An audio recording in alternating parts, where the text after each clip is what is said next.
Hey everybody, it's Gus with Egypt Adventures Travel, and I am here at the kind of dark and rather scary looking Turgoman bus station, lower level in downtown Cairo.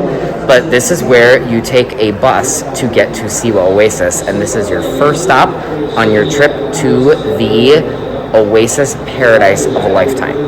I'm outside door number 30 right here, which I was told is where the bus to Siwa is going to depart.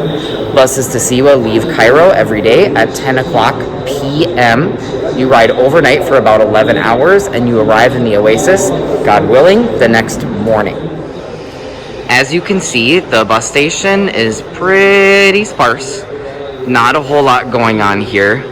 It's usually generally fairly active, as there's almost always a bus coming or going, so there'll almost always be like some people down here. And there's some stations where you can buy some snacks or water before you get on your bus.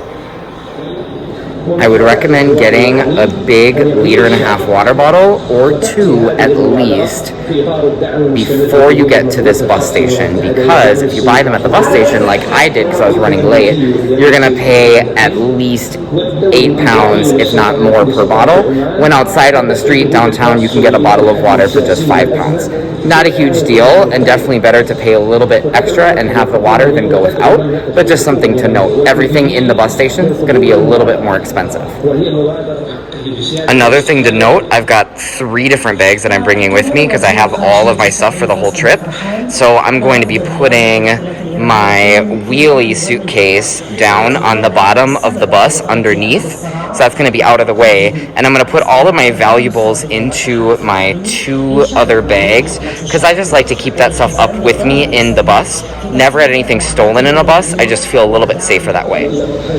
And besides a couple bottles of water and maybe some sandwiches or some snacks, the other things for me that are essential for a long bus ride, especially an overnight bus ride like the one you'll take to Siwa, is your passport, because you'll get stopped at different checkpoints throughout the way, and you might be asked by border security to show them your passport, and a travel pillow.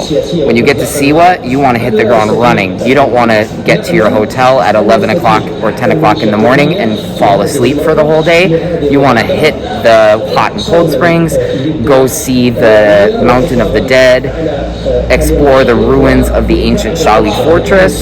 So a neck pillow is going to help you get some sleep on the bus, hopefully, so that you can wake up in Siwa relatively refreshed and ready to go. And one last thing before our bus gets here.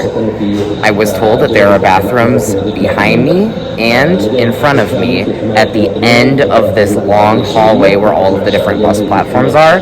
So that's there in case you need to use the bathroom before you get on the bus. However, I would highly recommend using the bathroom at your hotel or restaurant or wherever you happen to be before coming to the bus station. I've never used the bathrooms here, but who knows what condition they will be in. So it's always smart to use the bathroom when you can, somewhere where you know that it's going to be nice, clean, and well kept after.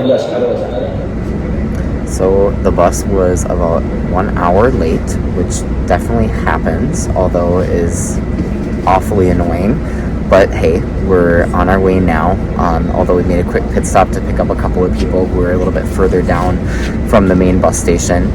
So as you can see, the bus is basically empty. There's probably 7 or 8 people in here only. We might be picking up people at another station, but probably not going to be picking up people until our first main stop, which is Marsa Matruh, after several hours. And Marsa Matruh is a city along the north coast of the Mediterranean Sea. Well, the north coast of Egypt, which is the south part of the Mediterranean Sea. So that's kind of like our halfway point. Like I said, we have 11 hours to go to get to Siwa. We'll probably stop at a couple other spots, like wayside rests that have bathrooms and snacks to purchase along the way. But other than Marsa Matruh, it's pretty much 11 hours overnight from Cairo to Siwa Oasis. My ticket is a little bit wrinkled, but as you can see, my seat is number 9. And so they've got seat numbers right up here in the window seat. Doesn't quite matter as much on a bus that is pretty much empty, but there it is. And this gives you an idea of what the seating areas look like on this bus, at least. Some buses are not quite as nice, but this one looks fairly new. Everything is clean. Seats are in good condition, and the air conditioning is running really well. And that brings me to my last point before I try to close my eyes and get some sleep here. These buses are air conditioned almost all the time, and the AC is usually very cold. They just have it on high blast, and sometimes you can't even close the vents for the air conditioning. So I always come prepared with a jacket or a sweater or something warm that I can put on quickly and warm up a little bit if I need to. It's kind of hard to sleep when you're freezing cold because of full blast AC blowing down on you the whole time. This screenshot shows the route that we're going to take from Cairo to Siwa Oasis. Since we're stopping several times, it's going to take about 11 hours total. We are about 2 hours into the bus ride. We picked up probably 15 more people at a bus stop a little further along the way. And we're at our first istiraha, which is Arabic for rest or break. And that's our bus behind me. We're at this kind of wayside rest. You can see there's some food and snacks. You can buy like coffee and tea here.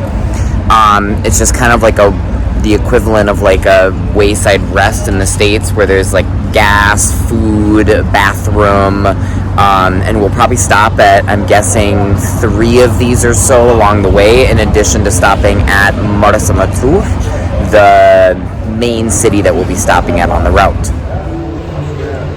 If I look a little tired, it's because it's after 3 a.m. We're here at our second istiraha, our second break at this wayside rest. I went in and used the bathroom at this one. It costs £2, so sometimes it's nice to have some coins with you that you can use to pay the fare for the restroom, because usually it costs at least like £1 or £2 to use the bathroom. Again, lots of snacks to purchase, and we'll stop at each of these istirahas for about 15 minutes or so, about long enough for people to use the restroom, get a bite to eat. A lot of people use this as a time to like take a smoke break or something like that before we get on the bus and keep chugging along on our way to Siwa. This is what the bathroom looked like that I used. So not the nicest looking thing, but definitely better than going out in the desert. It's just after 7 a.m. and we're on our last istiraha of the trip. We're just a couple hours away, and it's cold and windy. Ugh. There's the break place. And our bus. Hopefully we'll be getting back on the road here soon, and we'll be in Siwa Oasis around 10 a.m. And we have arrived in Siwa. It is 9:15 the next morning, so it took about 10 hours to get here when it's all said and done, but about 11 hours after when they said the bus should have departed, we departed an hour late. They're just pulling luggage out from underneath. My transportation's awaiting me to bring me to my hotel, and I'm ready to start my adventure here in the Oasis. Check us out on Instagram or Facebook at Egypt Adventures Travel, or go to www.egyptadventurestravel.com.